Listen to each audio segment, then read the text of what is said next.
This is an introduction to the Show Speed plugin.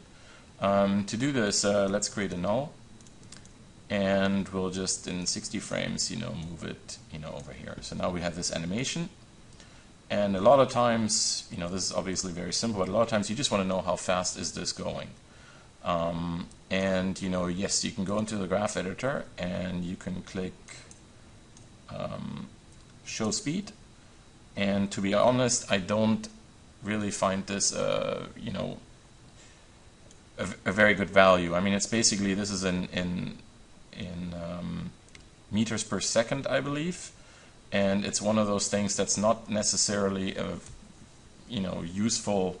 It's not necessarily useful information. When you have a director sitting there and most other people that ask you, well, how many miles an hour are we going here on, or kilometers per hour, then you're going to get your calculator out and you're going to start calculating. And I don't find it very useful in these terms. So what I did is there's going to be a custom object, and it's just called Show Speed. And with this, you can, if you keep the GUI open, you can of course see it in here. You can see it in miles an hour and kilometers per hour.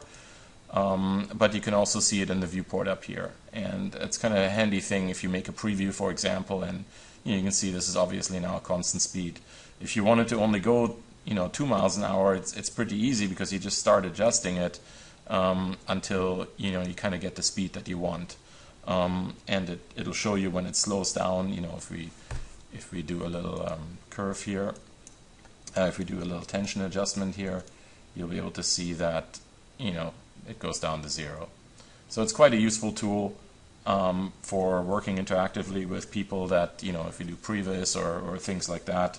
I mean, you would just want to know how fast things are going to make sure that it's actually physically possible, or whatever you're doing. It's basically just showing you the actual speed of the item.